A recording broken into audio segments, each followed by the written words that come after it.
You've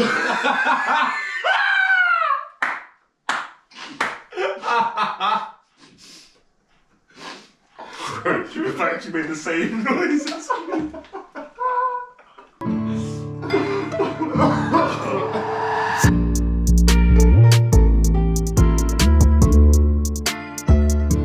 Yo, we are back again. It is episode 9 of the podcast, and this week we've got a nice light-hearted one for you guys. It's the top 5 wins or successes, top 5 bails that we've personally done, top 5 witnessed bails, and then we've got some wild cards as well, I think. And there's top 5 close calls as well.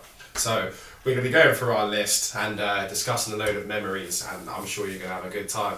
But who wants to start? I don't know what we're going to do, 1-1-1? Yeah, I think 1-1-1, yeah. Yeah. I say start with the successes first, wins or successes, because I think that's probably going to be the most boring one, to be honest.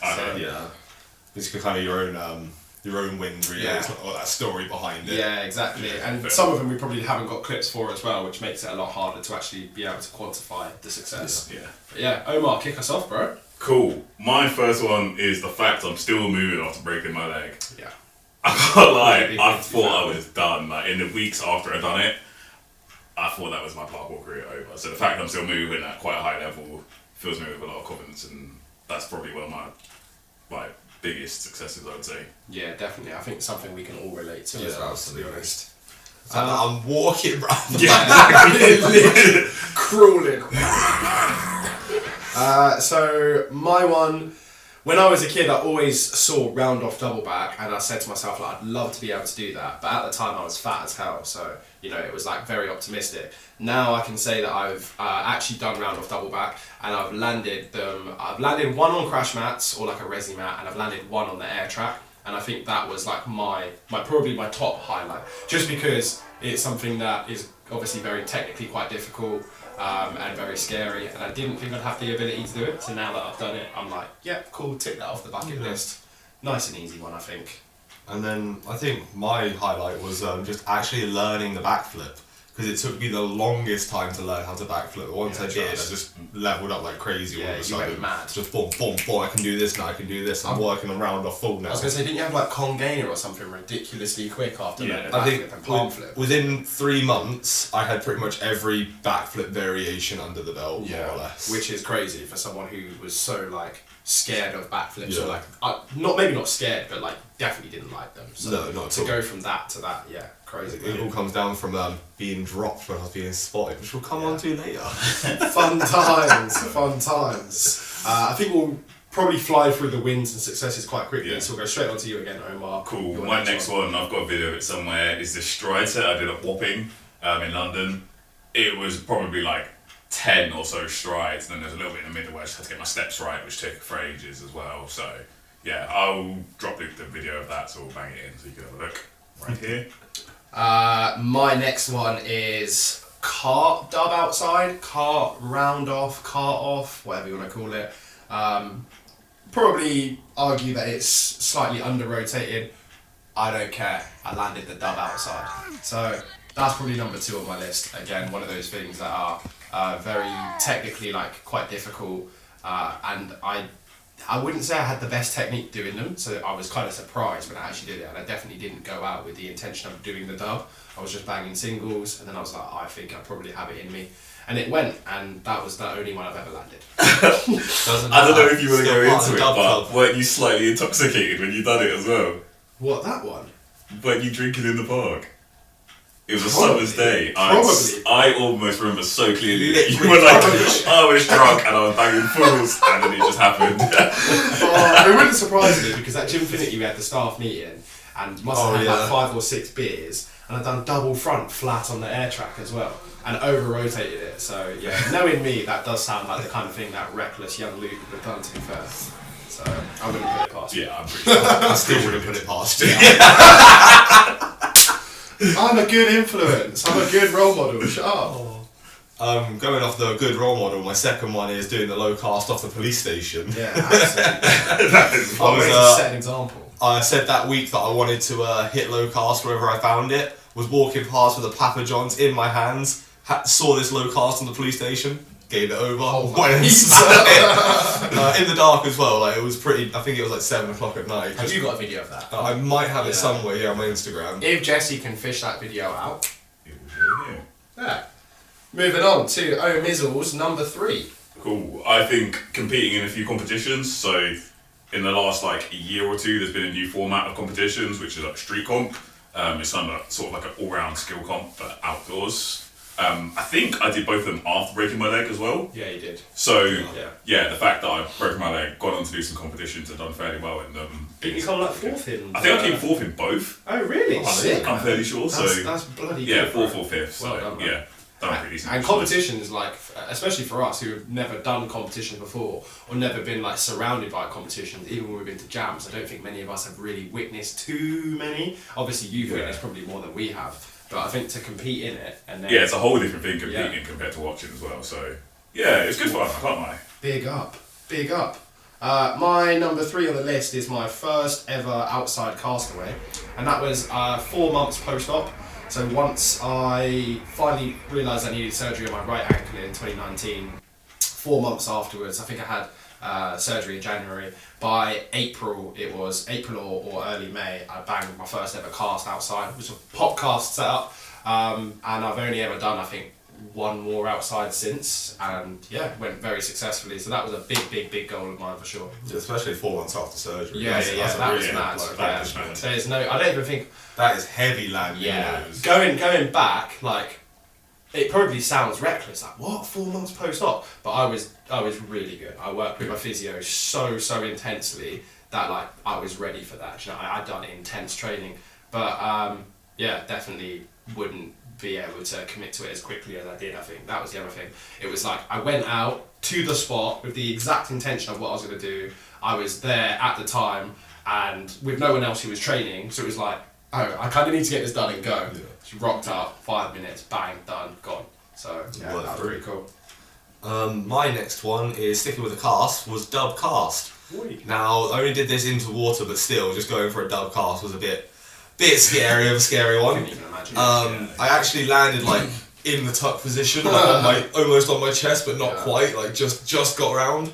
But yeah, I said that, and I think that was only off of like 2 meter high diving board, which is impressive. It's 2 meters. It's like because your boy can't swim very well, so he didn't go any higher. Yeah, I'm pretty sure the towers are 2 meters tall, so that's like getting around around cast the off door. I that. think it's 2 meters. And I can only just land cast off of there, like, and even sometimes I under rotate it. So that's a big achievement. Fair play, bro. Yeah.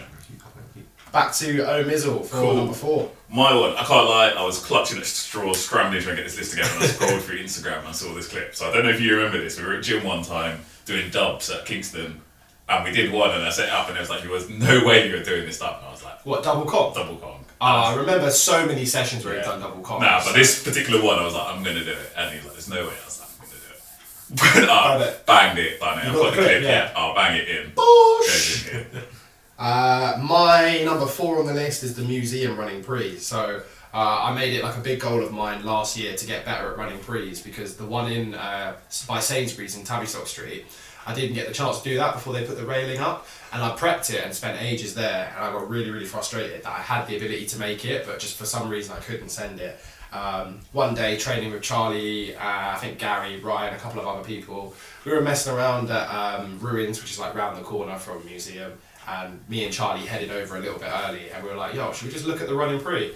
Prepped it 3 times and then sent it, and we were like, what? We had no intention of doing it. So that was a good one. It's one that I've been able to commit to a couple of times since. It's quite substantially big as well and very impacty. So yeah, happy with that one. Yeah, it's quite gross as well, because you're like the bushes that kind of come in the way. Yeah. Cars parked in the way. You got the wall behind you. The step up's not.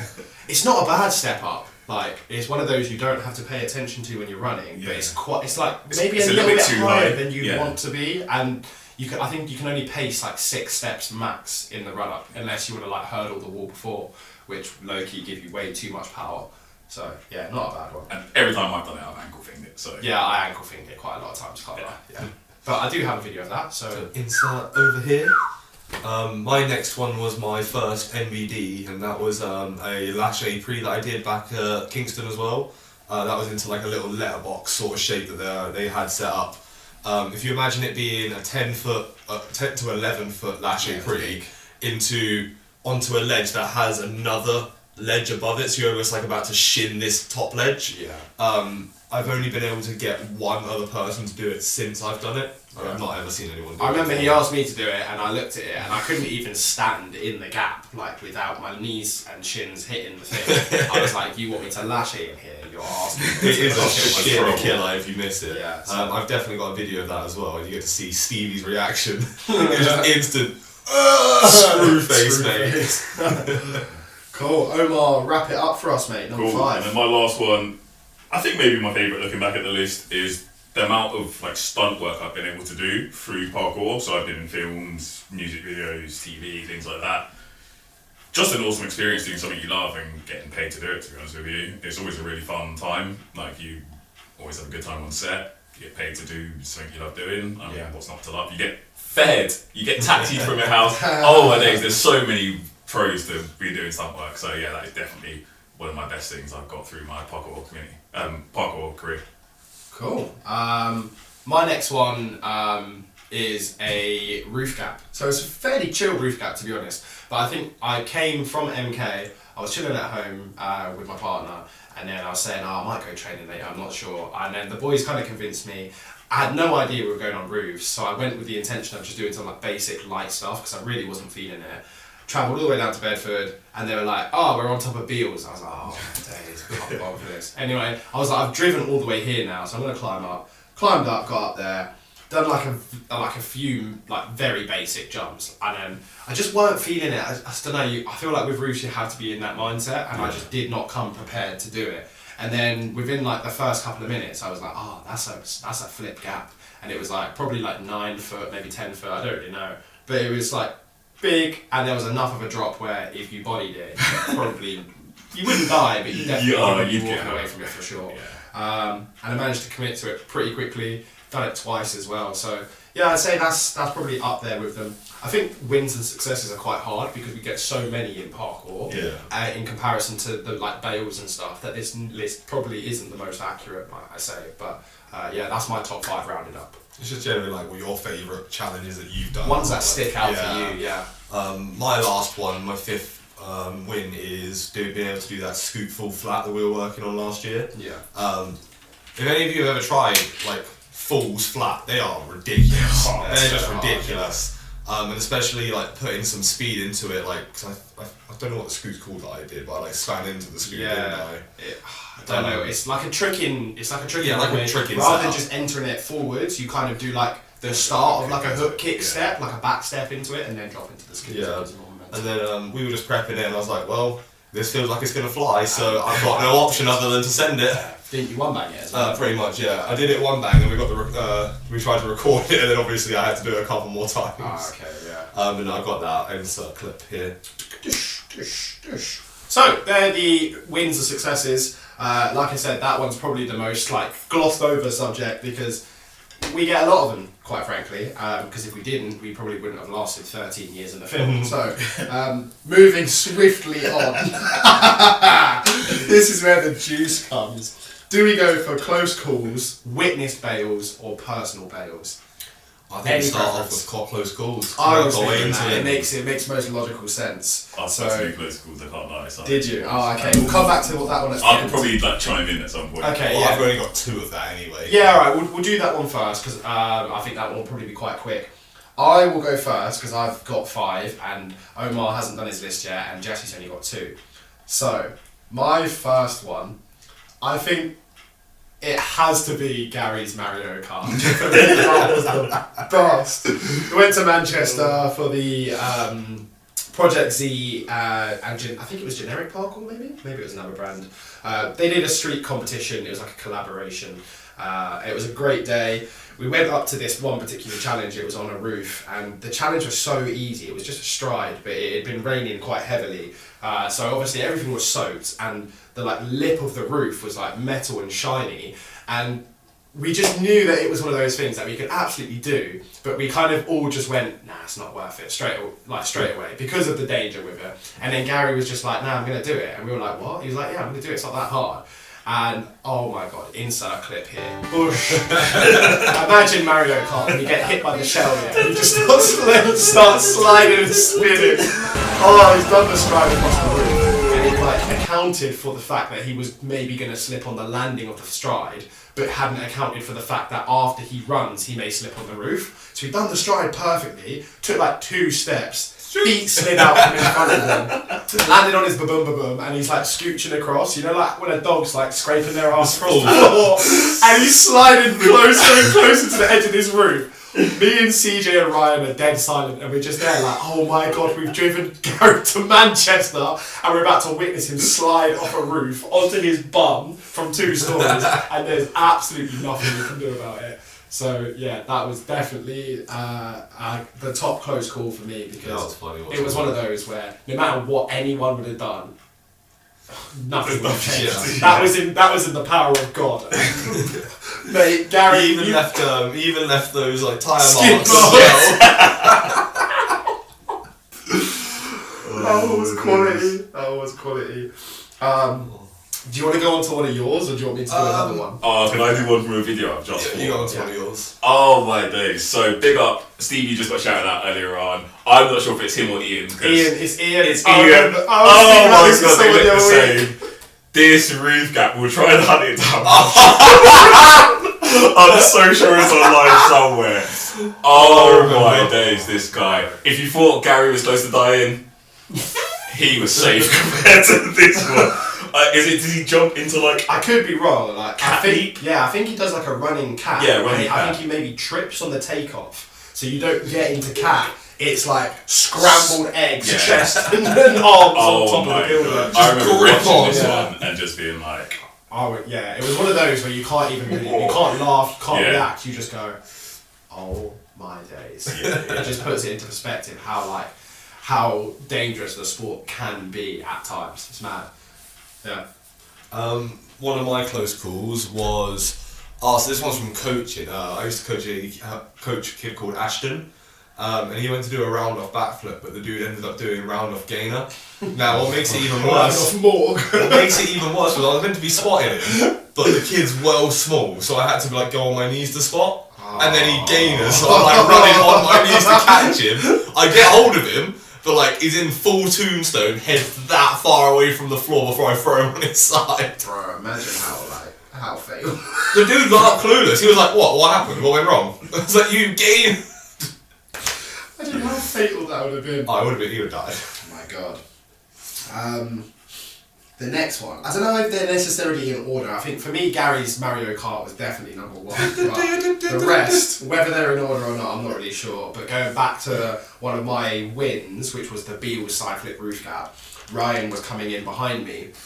And I don't know why, because he's better at side prees than me, but he seemed way more anxious, just wasn't prepared for it, I guess. I'll tell you why. Ryan has so much power. This guy has unlimited sprint, but he just chooses not to use them. Yeah. So his flip should have been this high, and it was this high. Yeah. That's basically why. Basically, landed the side flip, and to the left of him, there's a drop. And it's not quite the whole 2-3 story drop that we were on top of. There's like a little bit of an overhang on the building, so he would have only fallen maybe a story and a half, but he was like rolling and basically like had to like catch himself on the edge of the building like a cat. And I just remember turning around and just seeing him rolling to the edge of the building like, what the hell are you doing? Just thinking, if you roll off, you're literally just gonna coffin yourself on the side of that thing. Like a bounce off the first one, off the second one. Because that's a potential as well. Yeah, that was definitely the potential. Mad. I mean, the canopy thing is quite wide, so he probably wouldn't have done. It would have been more like he bounces and then snaps his spine in a million pieces. I'm pretty sure like there was the drop, but there was like air vents down there, so he still would have got body. No matter. I think there's a clip of it somewhere. Yeah, definitely. I filmed it 100%. Again, it's one of those things though, when you see the clip, it doesn't necessarily do it justice. Yeah, we had to get a clip from the other side as well, so you can see what it would have been like if you recorded it. That one was, that was a good one. I think I thought of another close call, because Jesse mentioned close coaching as well. I can think of at least 2 or 3 times where I've been coaching or spotting and Luke's been doing something, and like we'll just look up and chat to each other quickly, and a kid will go, and like the kid will just bail, and all of a sudden I'm just like, stick my arm out, catch him while still talking to Luke. Yeah, there's been a couple of times. I think for us that's not really a close call, but I'm sure if you're a parent watching it looks like a close call. Yeah, There's been like a couple of spots that I've had where it's similar as well. There was actually a specific one like last week where you were just looking the other way talking to the kids, and this kid decided to backflip. Yeah. And he literally backflipped on the spot, and you just had to grab him and pull him, and he still made contact with the vault, but oh my god, he would have died. Like, fully, he would have dead, he would have been dead. You are lucky that you were spotted by this man. Yeah, students, if you're watching, wait for us to count down 3, 2, 1. Don't just go. There is a reason we have a countdown, in case you haven't. So we both know what's going on, because if you just send it. You're just sending it, mate. Peeing into the wind. That's cool. Literally. One of my my last close encounter call was Omar's Coventry Vale. Oh yeah. So when we went to where was it? Airspace. Airspace Wolverhampton. Yeah. Omar went to do a running pre to a rail. Completely missed the rail with one of his feet. Went to shin the bar, but instead rolled over the bar. Caught himself. Weird speed step. Yeah, like position. but even like rolled over. I feel like I did like a. I don't really know how to explain it, but like a giant, like a full hip circle. But I had one foot on the bar and one shin on the bar. So I don't know if you can see. Imagine the bars here, one bar, one foot, one shin, and then I kind of just like flipped round, landed on my feet, and then just continued the run because everything went. You went straight into a wall fall after. It's the fact that the waffle was. It was so good. And then you just turn around and just go bump to the camera. Everyone just creases after it. That's one of those things. Mid-run, like as it was happening, I was like, well, I don't really want to do this again, so and then everything just came together. So quality. Yeah, I think we were both there for that. Yeah. My next one, man, like Mizzle again taking the spotlight. This brother's Kong Pre at Elephant and Castle? Circle Elephant and Castle. Yeah. So circle wall spot. We'll try and post like a little image or something. But we were on a shoot with some university students, and they were basically like talking to us about the life of parkour and kind of understanding what parkour is, and shooting a video to document it and help people explain and kind of just explore the world of parkour really from someone who doesn't have any input to parkour at all. And at Elephant and Castle, you were looking at the Cap Pass Pre or Kong Pre, Monkey Pre, if you're any students watching this. It wasn't like a massive Kong Pre at all, but it was like quite droppy. And I think I'm just going to pass the rest over to your boy, and then I'll have my input afterwards. I've had so much time to analyse this field, and there's so many things that kind of like went wrong. But the first, like to set up the scenario, we just got to the spot. The girls were setting up the cameras, and we walked. I think it was a while. Yeah, we walked from one spot to this spot. So we were like, can we just warm up again to like get ourselves going? And they're like, yeah, cool. Well, they were setting up. First thing, I'm looking at the concrete, like, this is easy. Like, it was a little bit wet on the floor. So, like, instead of my run-up being straight at it, I had to, like, curve it round and then come back to it. Prepped it a few times, then just went for it. And what I failed to think about was the wall being wet, and my hands just slipped off. And I kind of, like, I don't really know how else to explain this, but if the wall was here, I was clogging over this way down to a wall about here. Yeah. There was a big-ish drop here. Nah, it was big. It's like a good 14 footer. Let's put it this way: if you'd done a wall pop from the bottom, you wouldn't reach. You wouldn't reach the top. Yeah. And then so there's the tall wall, the drop, the medium wall, and then there's like a little bit underneath here. It's the shit. It's the shit. Oh my days! I think about that. That was definitely another element in the equation. Someone had done a poo. Between the takeoff wall and the landing wall. So in my head, I'm like, yeah, okay, whatever happens, I'm not going down there. So anyway, it comes time to do the Kong.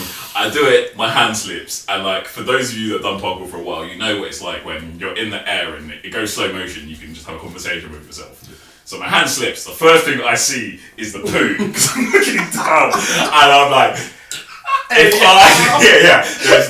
way on earth I'm landing on this thing, there's no way I'm going down there, it's not happening. So I start like gliding over that, and I'm like, cool, that's the first thing done. Cue Assassin's Creed.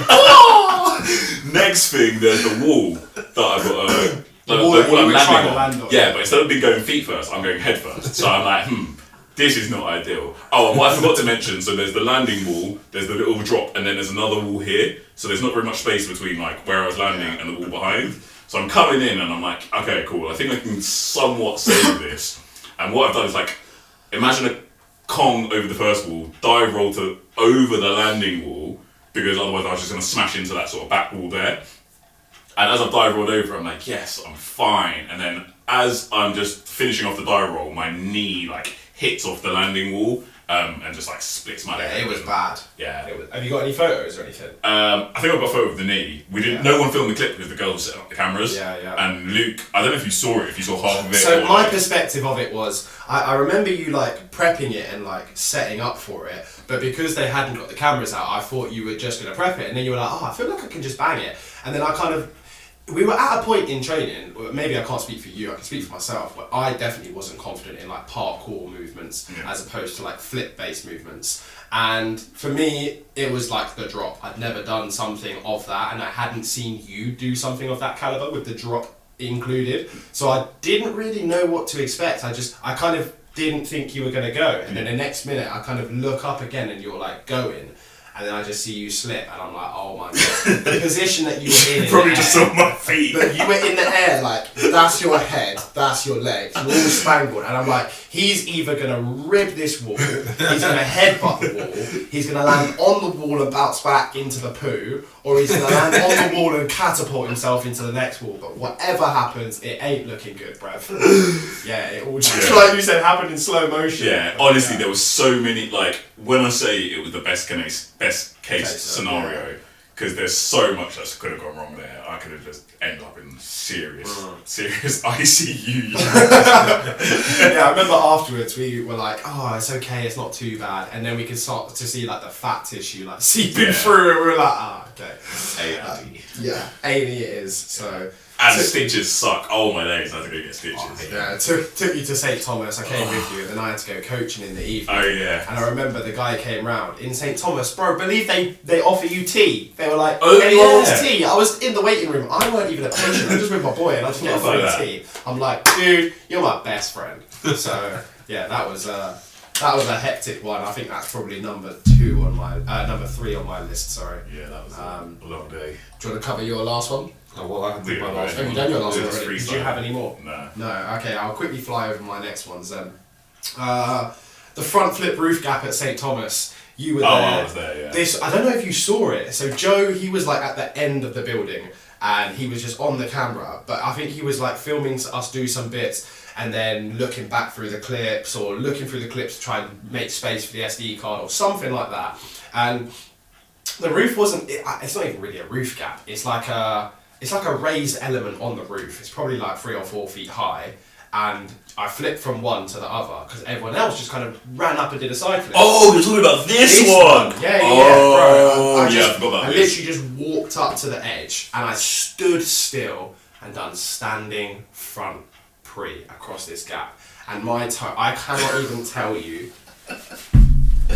shoe, roof, like that. I have, to this day, no idea how my body supported myself. I think it's because when I land fronts to rolls, I land more like that rather than flat. So I'm already in the over-rotating position to go into the roll.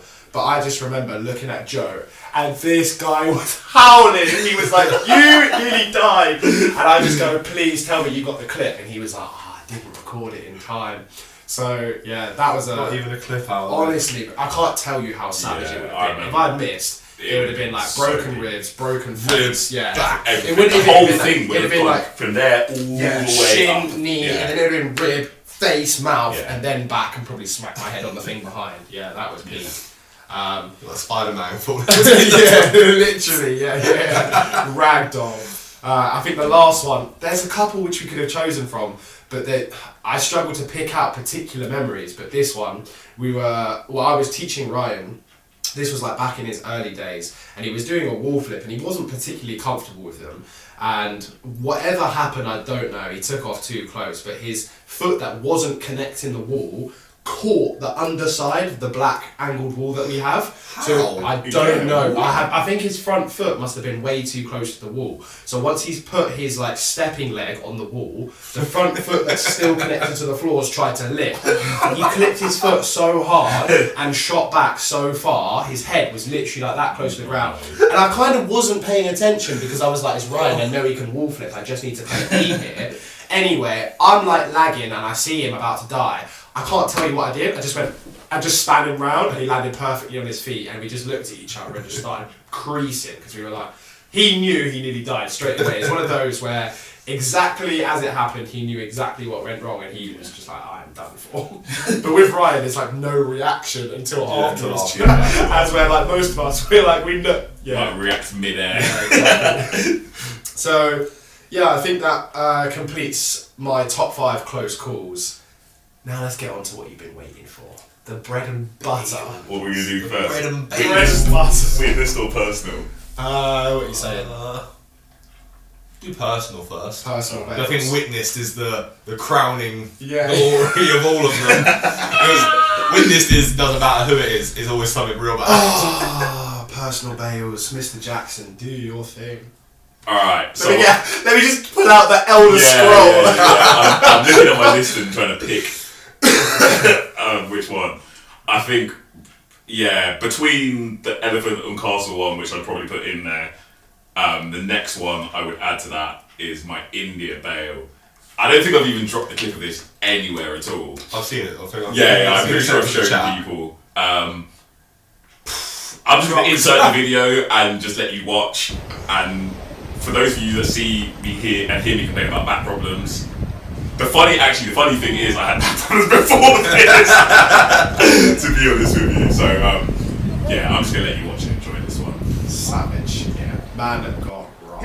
I'm about to say, did you like knock yourself out as well? Like, temporarily. Oh my days, that reminds me of another one. Yeah. But I did temporarily. But the thing I remember the most is as I hit the floor on my back, I was like, if I do not move right this second, I'm paralysed. You are paralysed, Mr. Jackson. You are done for. So I got up, rolled over real quick, got onto all fours, breathed it out, and I was like, yeah, I'm fine. Honestly, I don't know how I survived it because, I should have at least broke my back at the very least. I'm sorry, Mr. Jackson. Edward is calling me. Just quickly touching on what Omar was saying, he remembered. There was this one time we were rehearsing for a performance. Someone stood there like that with like arms open and someone's connected to them so they make like a loop. And I've come through the middle, dive rolling, and Omar's done the side flip over.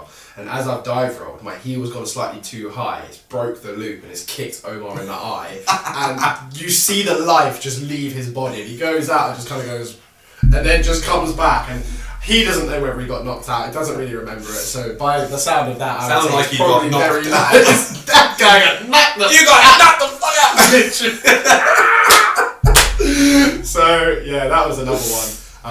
Ended up banging it in the performance and it was absolutely fine, but it was one of those like I'd never seen a body get rocked to the point where you can see he it. Probably still dreams about it. Yeah, literally. So my top personal bail, mate. There's too many to choose from. I don't think I could physically put them in order. No, but my one. Ones as you remember them. Yeah. Alright, bro. Can you grab my jumper, please? I'm absolutely frozen. It's on the chair. Respect. Thank you, man. So, my first one that I'll touch on is the Palm Gainer in Coventry. Oh my god. Boys, this is my personal favourite. The boys of are all of the Luke Bales. Now, this was savage. I can't even tell you how much pain I was in from this. Yeah. So, just insert the Family Guy image. This is how it landed. Literally.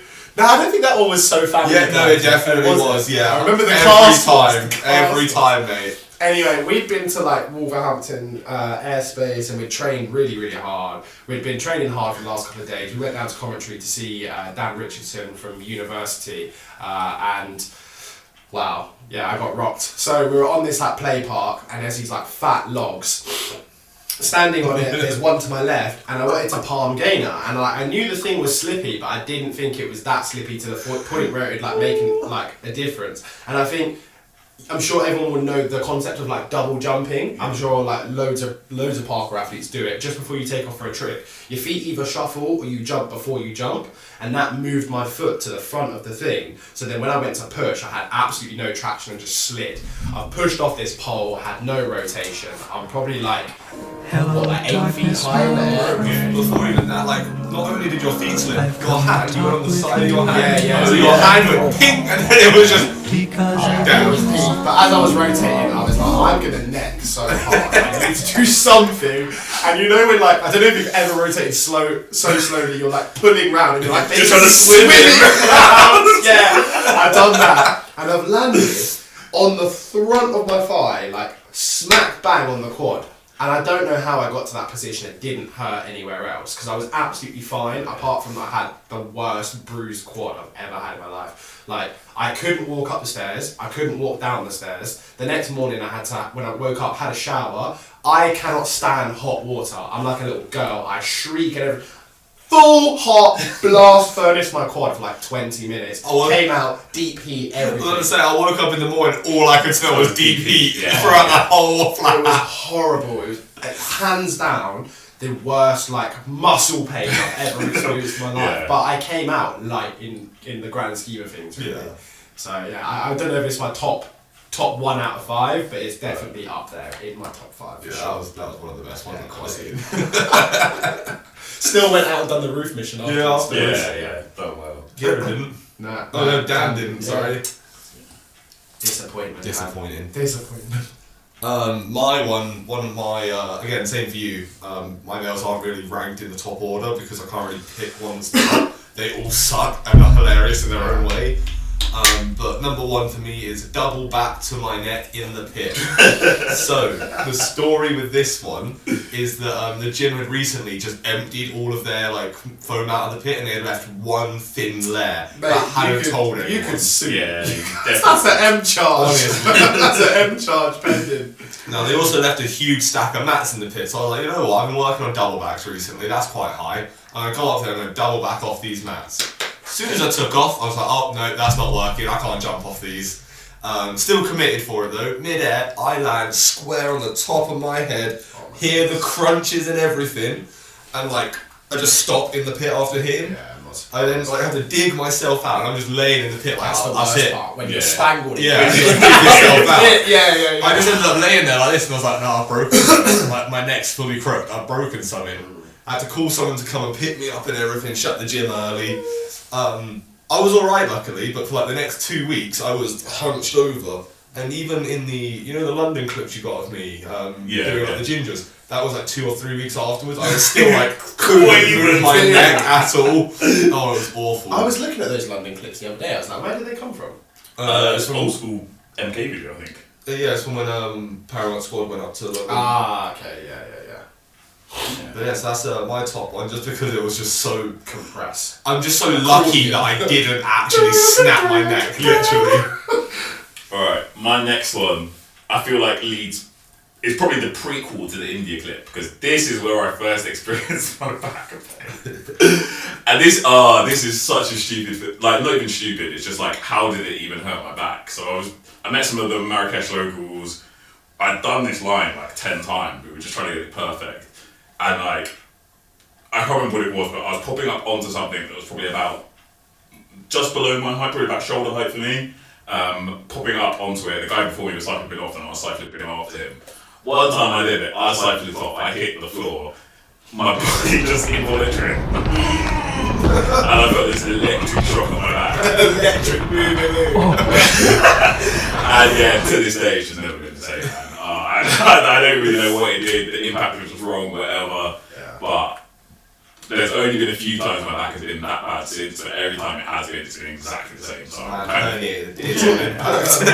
Sometimes it be like that though, you just land hard and it's like for no reason, something just hurts. Also, I was in bands, so I've never worn bands in training ever since then. I'm not a fan of that. I've gone the complete opposite since my knee injury. Yeah, I'm like only flat shoes now. Yeah, that's fair enough. It's like when I did the gate the other day, my metal plate shook. Sometimes it's not the one. Cool, number 2 on my list. There's two separate occasions, so pick which one you'd rather. I'll go through them both very quickly. So first one was at Paramount. We were doing a line where we were all running like from one of the blocks in the gym across a vault to that angled wall and then flipping off. And I remember we'd done it a couple of times. It was fairly good, but we just wanted to get it a little bit tighter, a little bit closer.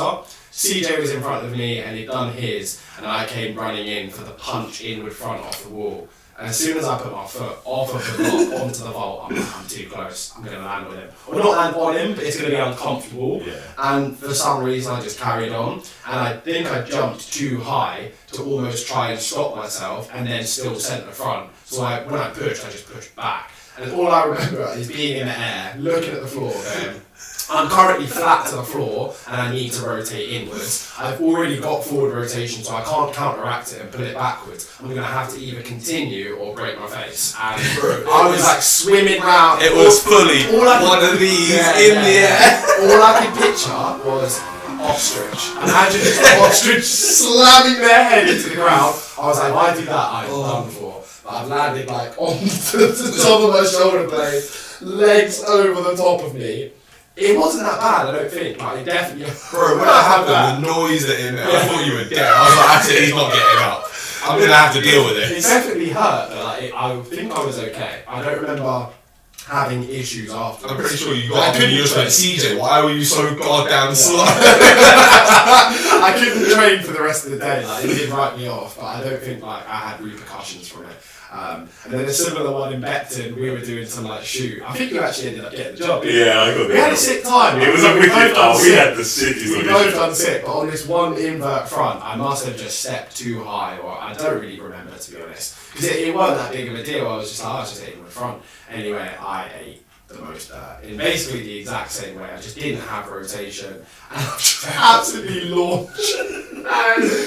Oh my days. The funniest part about that as well, that was at the end. So I don't know if you remember, we had to do like a line, a high flip, something else, and then the last thing they did was like, can you do a wall flip? Yeah. And it was kind of like, we had a sick group, so it was kind of like, we couldn't be bothered, and then one person done something, the next person done something, and then all of a sudden we got gas, and everyone was just banging tricks. Yeah. But what I would say is, although Luke bailed, people were slamming. Yeah, like when Luke bailed, someone bailed a gate. It was bad. I saw loads of people. Didn't he bail a Raiden as well? Yeah, he bailed Raiden, hit the thing. Yeah. I don't know if you saw Greg Ennis do the kumquat. He just did the kumquat and didn't rotate. So kumquat is when you like sit on the bar, bounce off with a backflip. He just didn't rotate. Greg Ennis is good. And he's sick as well, yeah. People were slamming all over the gap. I think it was just like something in the air, and there was a PK virus out in the air that day, and Becton just claimed some souls. Go on, yours next, Jess. So my next one is a front Arabian where I missed a mat. So I was, I think I was with Rob at the time, like training. I went up to this Arabian off of the vault, and as I did the turn in the air, I kind of turned just before I took off, so I came off diagonal. Yeah. Now I've come down and hit the floor just enough to hit my heel first, but then it's hyper extended my foot, so my whole ankle's just gone doing, doing, doing. And for the next 3 months, I could not walk on it. It wasn't broken, but I could not walk on it. Taking a stun out. Yeah, just completely stretched all the ligaments. It was gone. Awful. And then one day I was just like, fine, I'm all good. Yeah, no rehab, nothing. Nothing. Like, but it was just the weirdest thing to do. Yeah, not a nice experience. No, and like I fully rocked my whole spine as well, so I hit my collar. Yeah. Like you said with your plate vibrating, it was like all through my teeth the whole way. That wasn't a nice experience. Mr. Jackson. Cool. Lachey. Oh my days. This was when I went to uni.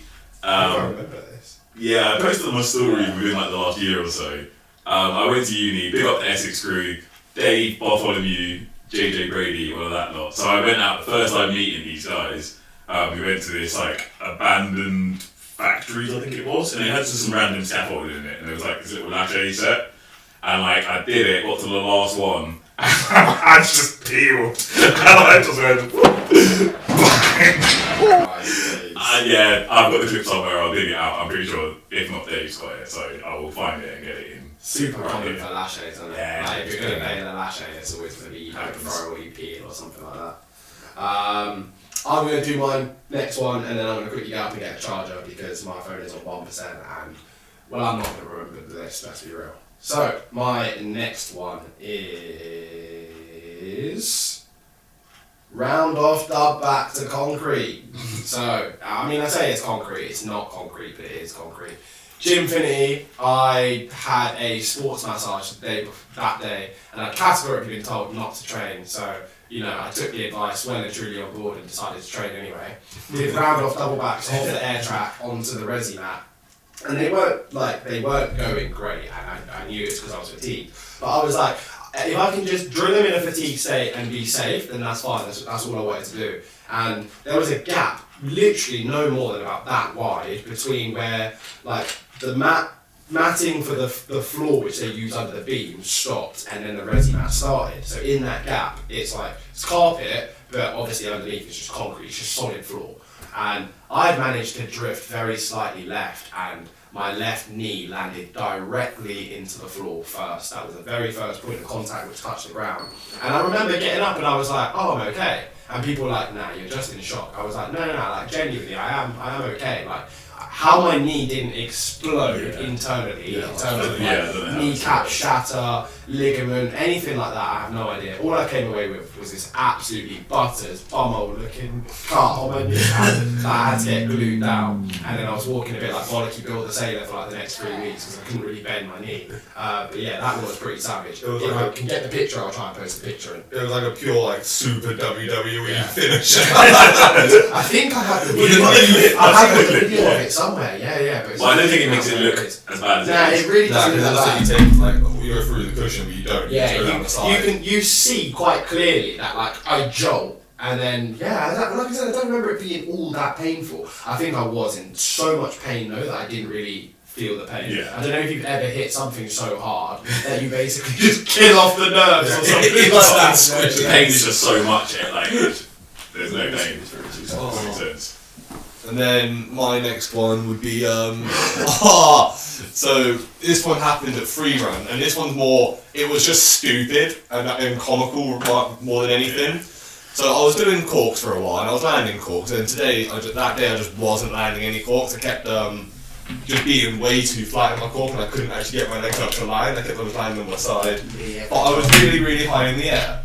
And then I remember someone at the Freerun down that we were at just kind of went, oh, you should go for double, just twist your hip a little bit. So I was like, calm, say less. I was well hyped, kicked up, went for the double cork, but I still hadn't fixed my alignment issue. Yeah. So I came out of this double cork and just went full chest first, body slam off the floor, like fully bounced and everything. I just get up and I'm like, well, that sucked. That was on sprung floor as well. Yeah, if you've ever bodied on sprung floor, like, it doesn't hurt. It definitely rocks. You come up and you're like, whoa. The way I put it, like how Luke and Jesse both said about they hit concrete and it reverberated through. It's like that, but like because there's the bounce, you get reverberated through, but then the floor catches up to you. And you're just like, again, it was just more stupid than anything, so I just went, oh yeah, alright, I'm not landing the single, I'll send the double. Yeah, hindsight's great, isn't it? When you actually look back at doing some of the stuff that you've done, you're like, why the hell did I make that decision? Age and experience in parkour is definitely something that like we like to try and deliver back into coaching particularly, just because we see students about to make the exact same mistakes that we've made or one similar, and we're like, bro, we've been there, we've done it, here's how the narrative's going to play, let me show you the film, there you go, make your choice. 9 times out of 10 they take it on board, but occasionally natural selection takes it the hard way. Yeah, man. Yeah. Cool, my next one, again, similar to Jesse's, it wasn't really that bad. It was more the fact that I went in so cocky. So I was in mid-competition, and like this challenge was to run up a slope through this gap between the pillar and the wall and down the other side without stopping. And I was like, yeah, I'll do this easy. Light work. I started running. As I'm going up the slope, I'm like, oh, this is a bit harder than I thought. Next thing I know, I'm just tumbling down the other side. I just remember just rolling like a ragdoll and just being like, I got up and was like, what just happened? It's like pinball. Yeah, and I watched the video back and we'll put it in. But like as I go up, I clip the pillar is on You're right. Yeah, my right. Hit my right shoulder. Then I just hit the other wall. And it just like, there's a moment where it sweeps my feet out from underneath me as well. And then I just bounce off them both and I just roll down the other side and disappear. Yeah, wasn't that bad. I got a few cuts and bruises and whatnot, but it was just funny, stupid ones. just like, yeah. Should have made it work, but I didn't. My next one, this again at Gymfinity, that place was a hell pit for me. Back to lawn chair. So I was on the air track and I've always been like really uncomfortable with backflips. So I was drilling back to backs and then I went like back to back and like Barani to back and this and that. And they were all fine. And on this one back to back, I remember on the second backflip, I landed with my chest over my toes, and obviously I'm trying to go backwards, which means by the time I set the third one and my chest gets upright, my feet have already left the floor, so I'm travelling forward like a gainer.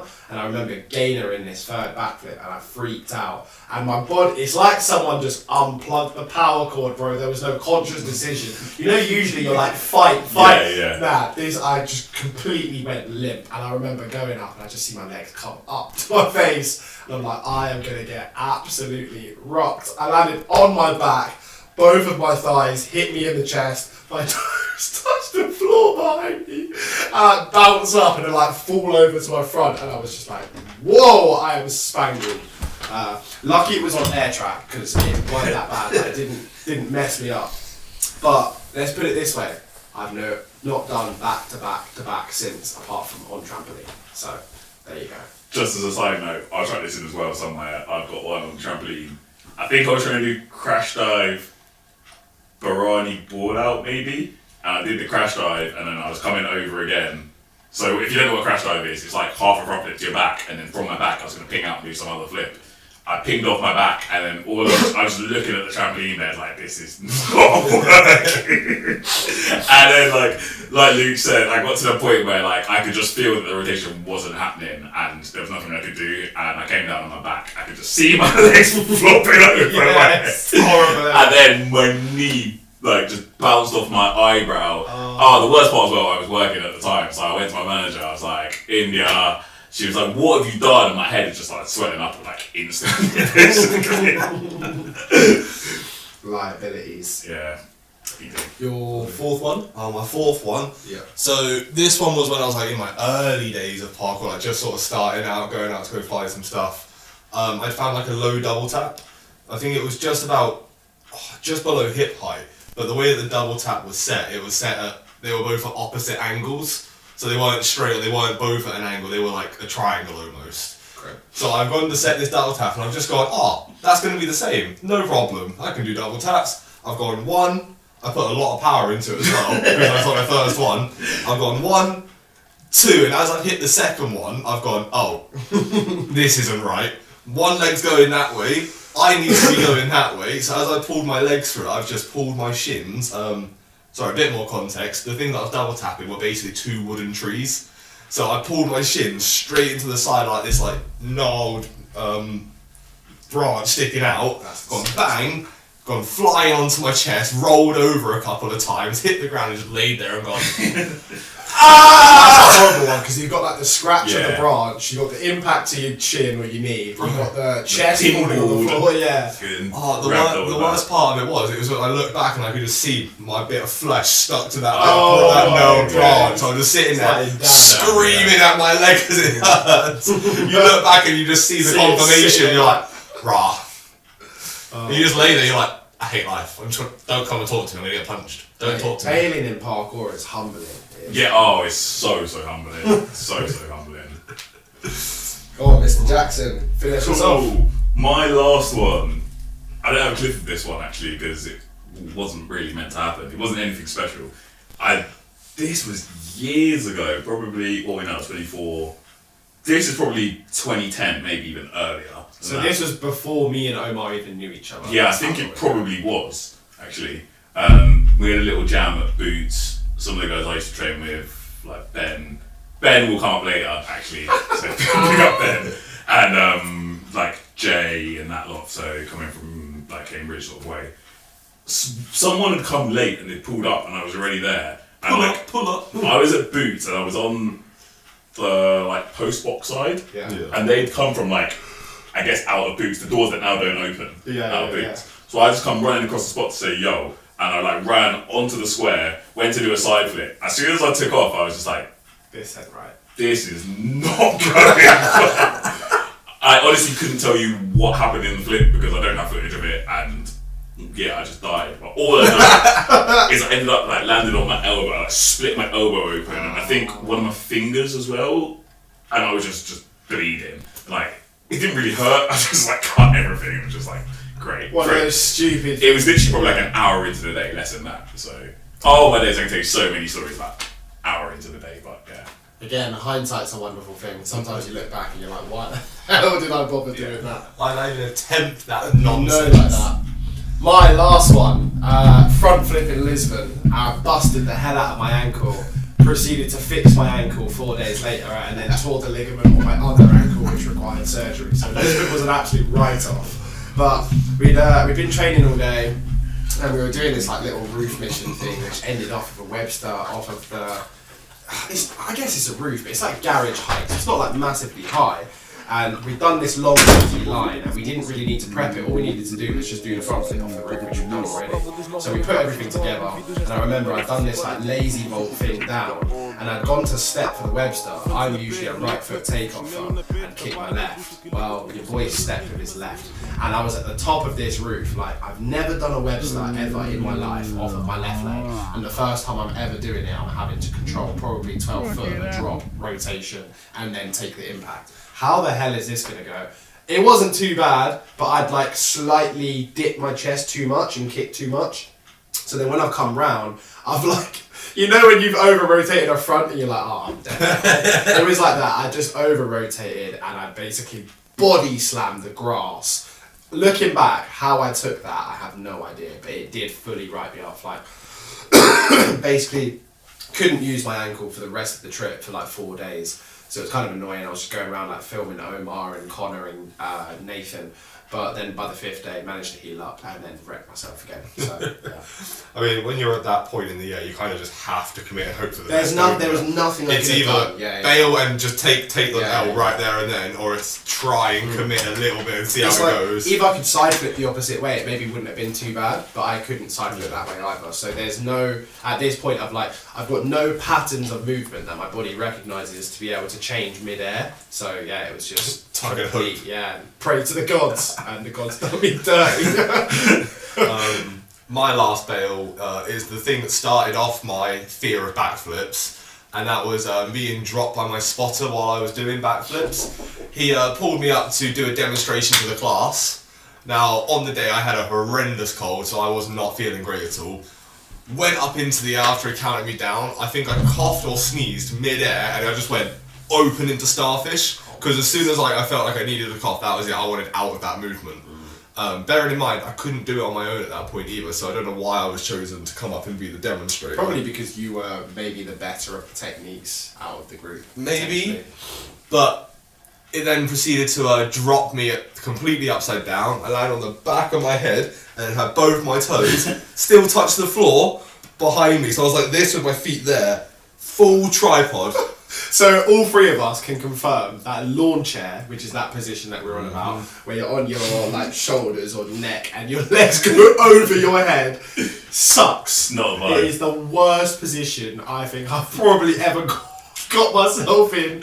Maybe with Scorp being second. But, yeah. I only have scored one, so it's horrid. Horrible, isn't On it? a trampoline, it was a reverse scorpion. If we tell you no because you're going to lawn chair, listen. Just listen and say, okay. Good. Have you never reverse scorpion on the trampoline? No. Where your hips just kind of buckle and you like thrust and you just Yeah. I haven't done that. I'm Scorpion. I've done it once. It's when I was doing back to back and I wasn't very good on the trampoline. I just went to do it and my legs just came out. Deleted. Absolutely. Oh no. So, that wraps up our personal bails. Now for the one that we have all been waiting for. I think for this one we should just pick a top two I think each. we should just. A top two. I've got a list of about 10. Because we're all going to kind of intertwine with them a little bit. Yeah. Oh, yeah, if they intertwine them, we'll leave them Yeah, out. But okay. I've got some good ones. All right, we'll start off with you, Omar. I've definitely got my 5, that's for sure, and I know straight away. I don't know which one's my favourite. Spoiler alert, I don't care what Omar's telling you now. Our favourite is the same Overall. across the board. Is it? Okay, well, we'll see what we come to. But mine, alright. Ben, I was talking about Ben earlier. Ben has been my boy since we were about 4 or 5. We went to school together from like reception all the way through school actually. I know which one this is as well. Do you actually? Yeah, it's the gainer. The gainer bail. So like you're learning flips and then you're at a stage where you're pushing your flips. And I'm sure he'd done it before actually, like standing gainer on the floor, like just pushing for distance. And we filmed a few. And then there's one where he was like, okay, cool, I'm going to push for distance. And he goes up. If this is him, he goes up, gets to here, does the arm flail thing, and then just goes, boom. And, oh man, it's such an early memory. It's probably one of my first bail memories. That wasn't myself as well. So, yeah. Can I put one into that in the category of gainer bails? This one, I'm going to try and find the video. It's in the archive somewhere. So there was a stage, again, I think it was before I met you, or started training with you like properly, where I was training with some guys like Tom Ireland, Matt and those guys. And then some random guys found us and started training with us. And there was a guy called CJ, not CJ that we know today, but another guy. And like, he could backflip, like we taught him to backflip, front flip, lip throw, stuff like that. And one day, I would like to just put in here, I was not involved in this. I was not there. I am not in any way affiliated with this decision making or injury. Okay. But he does this standing gainer. So if you know Bedford Park, there's the like wooden pole things at the sand pit. Yeah. They spot him for a gainer off there. That sounds like carnage waiting to happen. Literally same thing, but from higher. So Ben at least did it on the floor and went up and landed on the floor. He's this high going down to the floor and just went up, and then it's just a body slam. And the noise he makes when he's on the ground, he sounds like a dinosaur, man. Bless him, he was struggling for breath. Like, they nearly put an end to his life. Yeah. So gainers in the early days were started 8 foot never up my and 6 foot favourite. deep. Literally, bro, literally. Oh my god. Backing off of the dinosaurs. Nah, I think save it to Nah, I was save it. Alright. Save it. It's got to be the best one. We'll come to it soon, but I'm going to give you a pre-warning. So for me, there's a couple of different ones. I don't really know which one's the best. This is one that definitely highlights for me. So Ryan and a couple of other people were like doing a skill competition in Trinity, and Ryan was basically like the only person who was very substantially good, so the competition was kind of outweighed anyway. But we were like, we'll just let you take part and obviously tell you where we would rank you, but you're not going to actually win because you're substantially better than all the others, so we want to give them a fair chance. Anyway, he's got this setup of the PK Gen equipment, and he's created like a little box, and he's doing, I think, scoot on to the rail, back full off, landing in the middle of the box. So the box is essentially vaults that's cornered off by bars. So you can physically stand in the middle, you can vault over any direction, that sort of thing. And Jesse comes over and he's like to him, bro, you're kind of cutting it fine, like be careful. And I remember looking at him like, bro, you're gonna die soon. Anyway, I'm carrying this piece of equipment across, and next thing you know, I don't know what caused me to look up because I really weren't interested in what he was doing, to be honest. But I just remember something just going, that doesn't look right. I look up, and as I look up, I see him doing a back full. He's come down, and imagine if the bar's here, he's in this position. I'm like, he's dead. There's no possible way he's not going to hit his shins. And he's come shins first on the wham-ass bar that's like that thick, solid steel. And then he's like headbutted the floor and rolled out. Oh my god, the sound that it made, honestly, I don't... How his leg didn't bend around the bar. Yeah. That's what was... Like, he didn't dent his shin, Yeah, he did a little bit. Oh yeah, Like, he couldn't walk for like 3 weeks properly. He was like just hobbling. oh mate, that was savage. It was Oh, that hilarious. was so mate. funny. It was so, like... It was so unfunny at the time, but also so hilarious. Like Lou said, I was in the room as well, and I wasn't looking at the time. I had back to it. All I just hear is this phenomenal ding. Yeah. When someone bails on a rail, there's this unmistakable sound that you know. You know. Yeah. You know. Bone on metal, you cannot miss it. Oh, it was so peak. It weren't even like a little bit of his shin or like shin and ankle. It was like, imagine the prime part of his shin smack bang in the middle. Bro's just gone boom on the rail. Oh, So yeah, he caught edged. Which ones have I got? So I've got a couple, but the one that I'm going to go for is another teaching one. So I was teaching at Paramount, and we were doing high rail prees. Now, we had loads of mats stacked up underneath the rail, so there wasn't any risk of like falling off, and everyone was doing it fine. Took a mat away, everyone was doing it fine. We kept taking mats away until there were no mats at all. Now, bearing in mind, this person had just done it with one really thin mat, really far away from him. So if he was going to fall off the bar, he would have taken the drop anyway. Yeah. I take the final mat away. The dude jumps to this bar, and just before he lands, he tucks his feet away. Oh my. And he goes square onto both of his shins. And it's a pretty like substantial pre. The topper of it though, is he bloody stuck it. He stuck the shin pre. No way he stayed on the bar. He stayed on the bar. He used his hands or something. No, He just must have went dented ding. so hard. Ding and it was stuck. And I was gobsmacked. So I looked at him and I was like, I'm gonna wait. What? He's still there. I can't help you yet. You haven't fallen. Oh my god. And he just puts his hands down and just unhooks himself and just lowers. What was And it? Chill. No, he has to hobble away, but like he was able just to just get off so easily. That is crazy. Oh, it was just mad. That is crazy. It's one of those where you're like, why would you do that? Man's got grip tape. Even if it's going wrong like that, why would you get rid of the landing That gear? is not what I would. Yeah. Kids, if you're watching this, put your feet out when you're bailing. Keep your feet up 24/7. Always. Ankle thing is better than shin, anything. Like, Shin like, re- You know what? That's the arrangement. You know the ding that you heard from like Ryan's one? Yeah. It was such a like, deeper resonating Yeah, sound okay. because it didn't because it bounced off. It went There you go. boom. Yeah, there's like a boom bass. Oh, it was ridiculous. Oh my days. Right, my next one. Gonna include a big dog in this one. So I'll find the clip because it's definitely in the video somewhere. When I was living in Essex, one day my mate hit me up and like, yo, Stora's coming. Can you like show him around? And I was like, yeah, cool, whatever. So anyway, we end up showing him around, doing some squats. There's this running cat leap thing that I've always looked at and thought like, if the setup was a bit less bun, it'd be doable. To give you some perspective, there's like an electric box. So like the road's here, running, electric box, wall, and then like a little walkway with a tiny drop, not much, and then like a big thing to like cat onto, which is quite high up. The thing that makes it fun is like if you bounce off, you're 100% hitting the wall, the electric box, or both. But anyway, Tony comes to Ipswich, does this gap, so he comes running in, bare quick. And his foot steps on the electric box to like pop up to the thing, and his foot just slides off. Oh, it's that one. Yeah. Yeah, it's in their video. My first thought is this guy is just gonna go sliding straight into the wall and just like probably bounce off, and that way he's just taken off. Yeah, it's but quite big. somehow he like misses the corner of the wall, but I don't know how he managed to like slide his body around. But it looked like he should have just like clipped his shoulder and just got sent into some off-axis flip, but yeah, for sure. That was definitely a very like close call bail. That was still a bail, but could have been a million times worse. Yeah.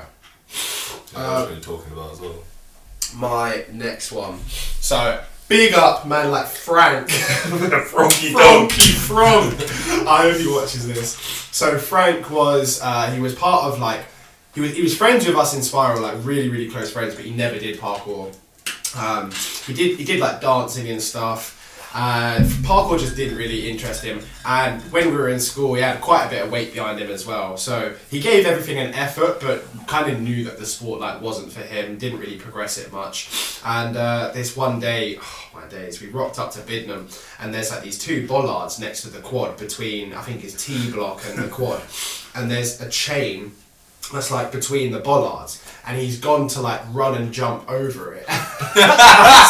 Jump, bro, his toe has clipped the chain, and the chain has completely stopped his momentum. Oh my god! And he bodied the. And then I like sped up the body as well. Like, and like I said, like the boy was heavy. Do you know what I mean? So I know that bloody hurt. He took the impact. And it was first thing in the morning before he even started school. I would have gone home before 8 o'clock in the morning, bro. That's the worst part. So yeah, you just get up 180 after that. Straight back on the bus. Oh, Frank, I love you so much. That was quality. That was definitely a highlight for me. I think my last one, again, is like one of my, like really back in my early days of training.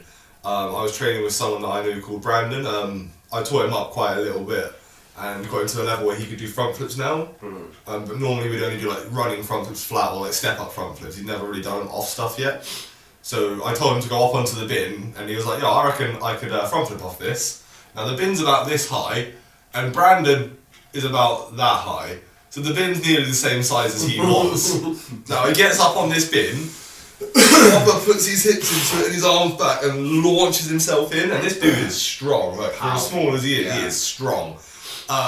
Completely over-rotates it, and all you see is his toes just graze the grass as he goes past, full front body slap. On grass, he bounced, bro. He fully bounced like Dom's Cody. Oh my god. He did martial arts as well, so like he's used to being thrown around. He just got up and he was like, Thing is though, like I know it sounds stupid because grass looks soft. So like when you compare grass to concrete, you're like, that on grass, but it doesn't really count. It's on grass, not on concrete. Grass will rock you. Midsummer grass. Rock you. which it was. Yeah. And on top of that, because it was like right next to a bin, the bin wasn't just standing on the grass. Yeah. The bin was cemented into the grass. So he definitely hit a bit of rock somewhere. Yeah, exactly. Yeah. Oh, boy. Yeah. That was funny. That was so funny. I'm trying to look through my list. I'll try and condense some. Okay, so I worked in a trampoline park for a few years. I'm just gonna go through some of the ones I've seen. I'll try and think of like a top 3 or 4.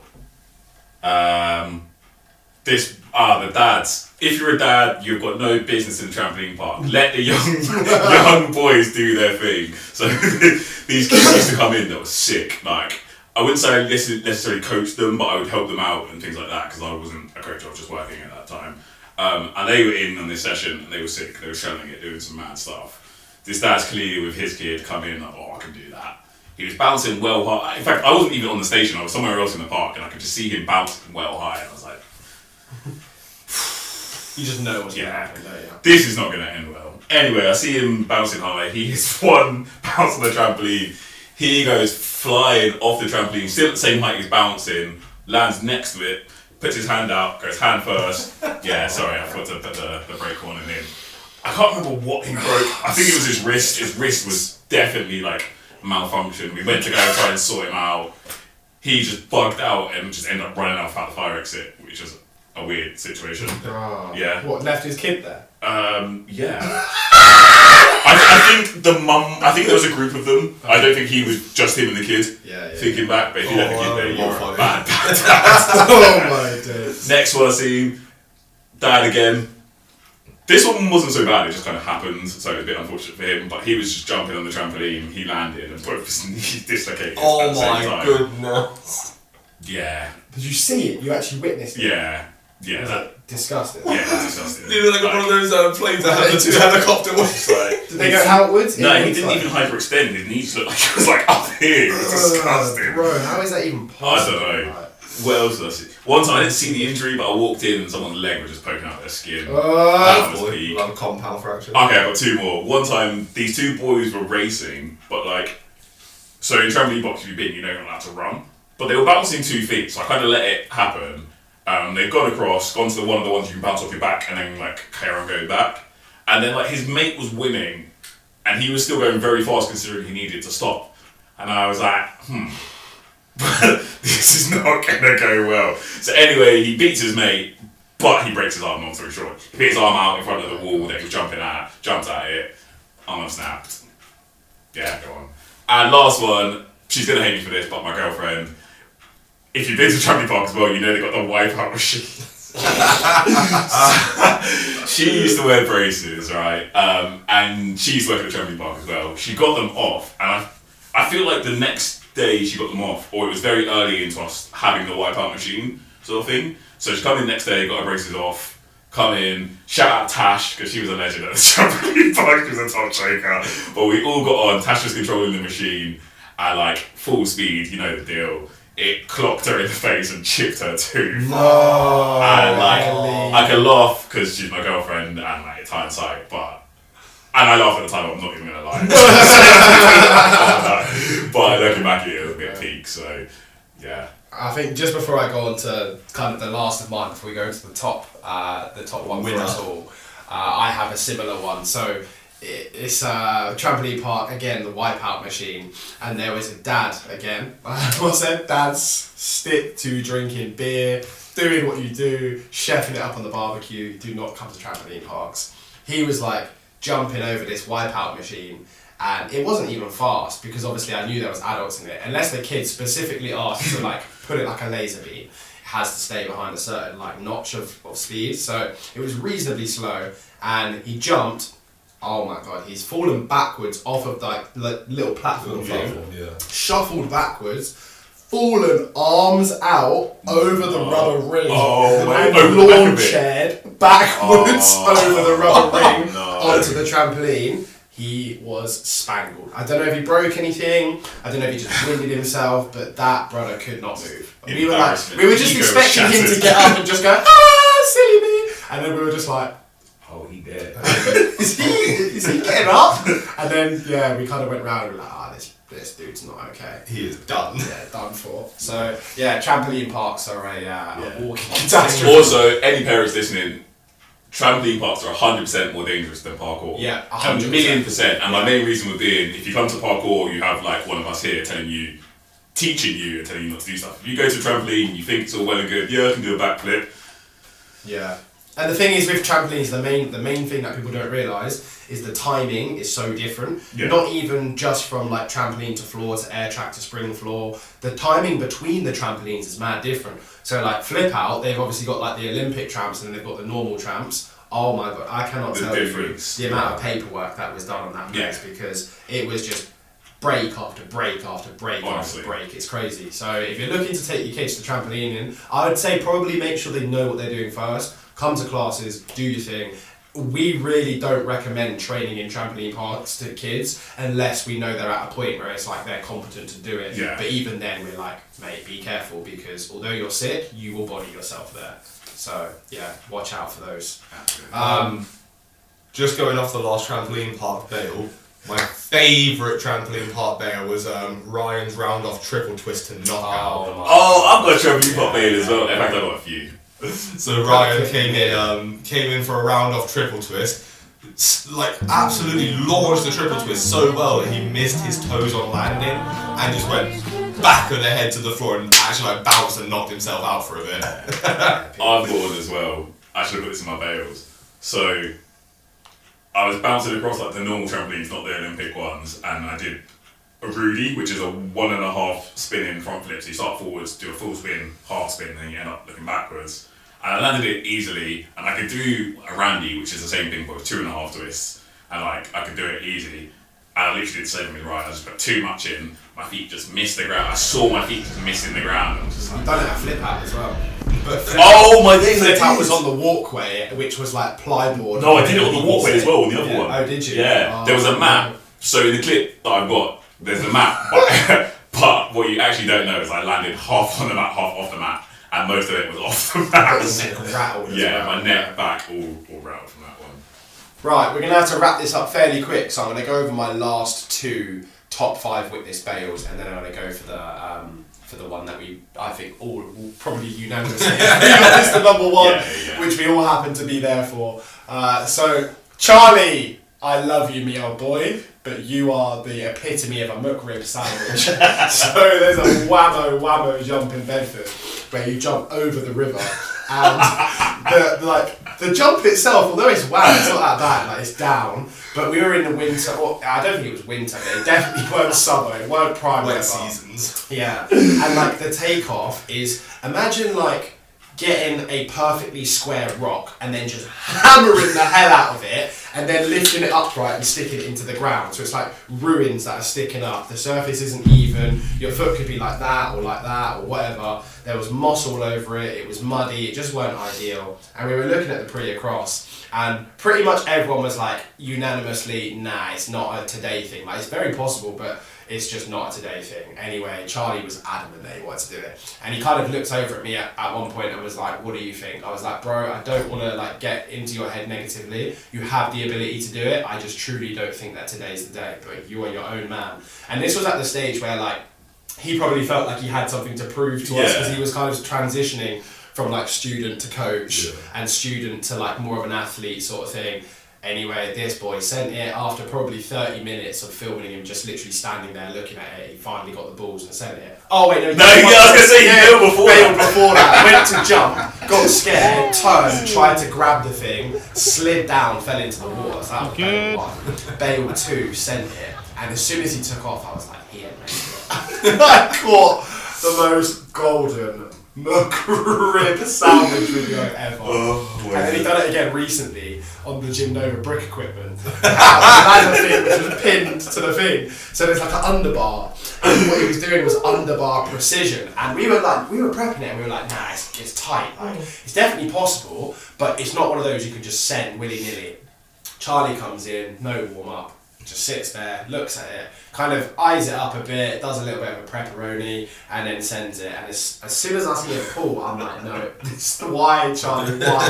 Again, toes have gone like this, and he's just ribbed over the vault, splayed out, his necklace is shattered on the floor, the beads are we were picking up pieces for like 2 weeks. So, yeah, there's those ones.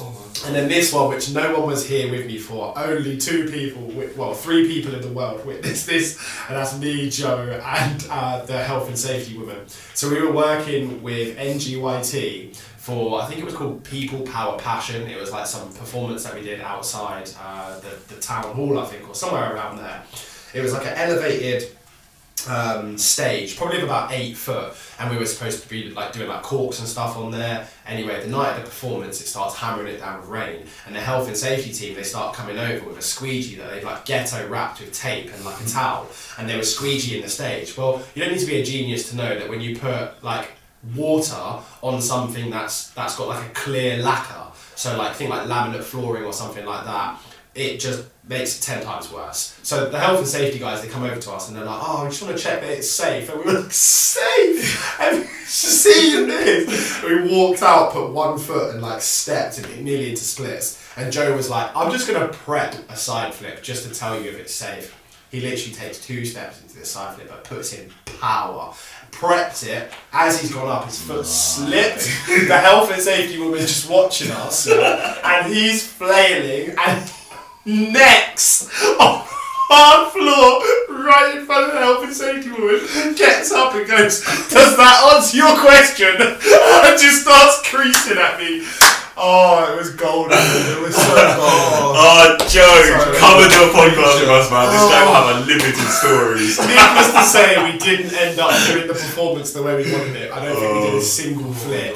Or we maybe done 1, but like there was loads planned. And we'd spent ages rehearsing, so... Was this the Luton one? That was the Luton one, yeah. Are you sure? I was definitely there. When it rained. Yeah. And Sam was there. Yeah, Sam was there as well. Joe was there, yeah. You must have missed it then. You must have got... I don't remember the side flip, but I remember like the squeegee and everything else. Yeah, it was so funny. It was just the way that he got up afterwards, absolutely fine, after spangling himself, and just goes, does that answer your question?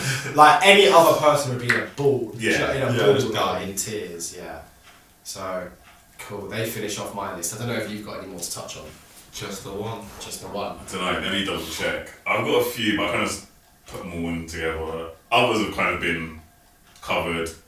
Got classic Kieran. Oh my god. This guy used to train with us as well, along with like Dan Richardson, King Frank, and that Bailey. lot. King He was Bailey. the king of bailing. He was always slamming. But there is one, and I'm sure we will dig out the video. Oh no! Wait, there's no video of this one. Nah, there is. Oh, the backflip. Oh, just stops a bit. Backflip. He just goes up and then just was like, yeah, actually I'm not doing this anymore.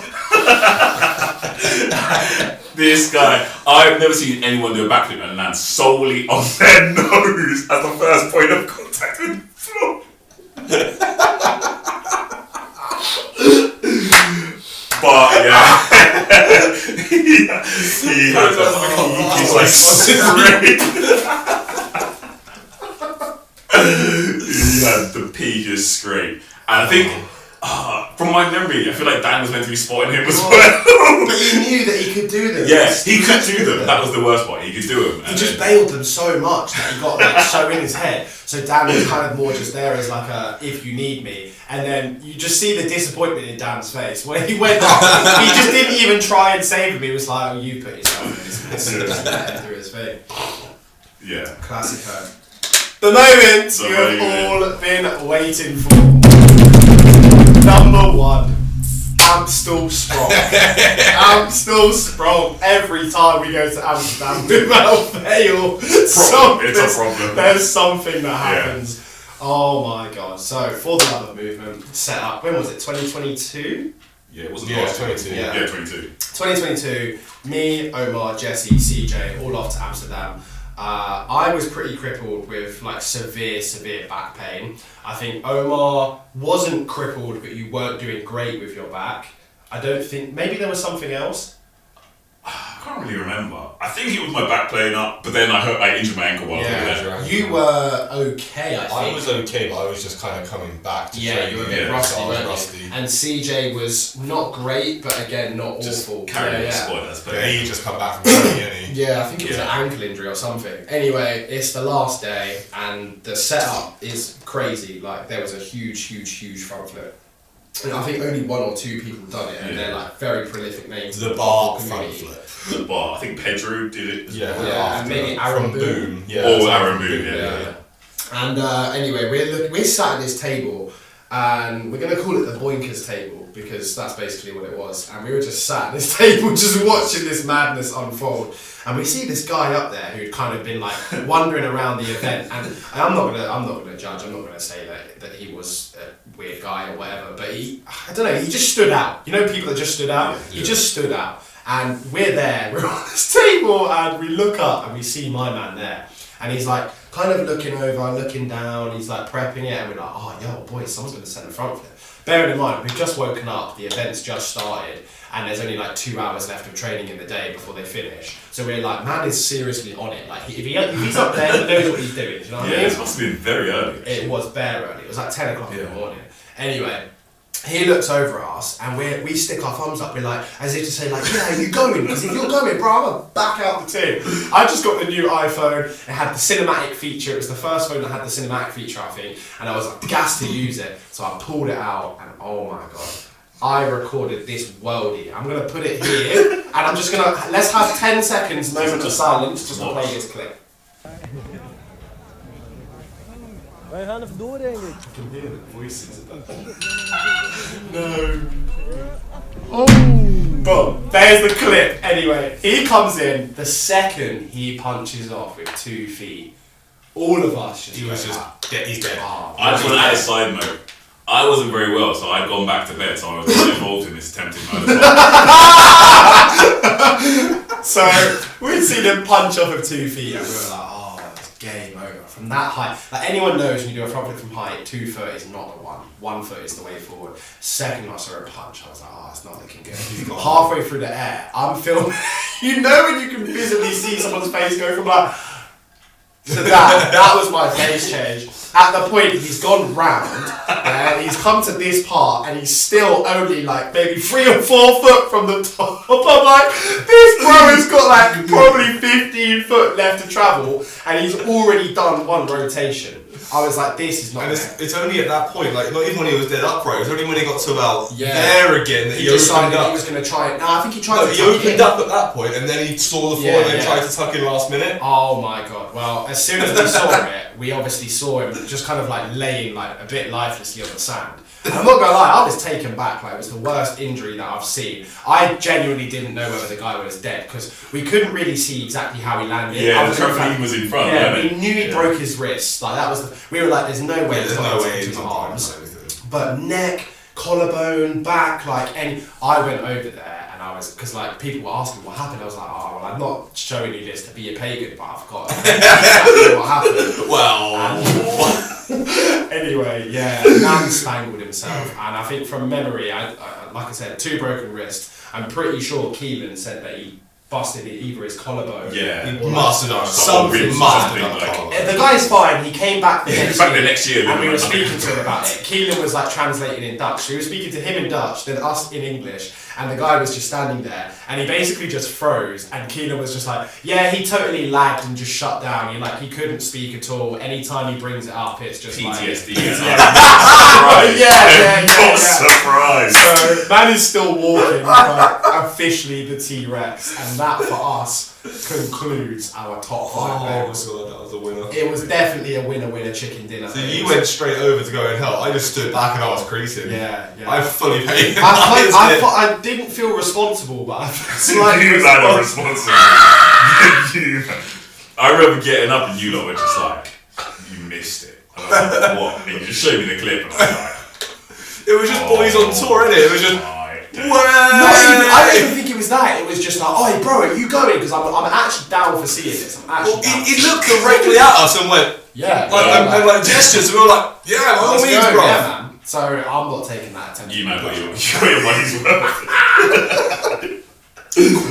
Quality. Oh, But my yeah, God. that is our top 5 lists of wins, successes, close calls, bails, jokes. There's a lot. Parkour is hilarious. It will humble you, and I'll tell you now, if you don't learn from your bails, you will get strapped up and put in a box because it's a brutal sport. And also, you know, notice laughing because honestly, if we don't laugh at it, You will cry. Like there are a couple of injuries and stuff that I've had that are genuinely like traumatizing. Yeah. I don't want to say I've got PTSD.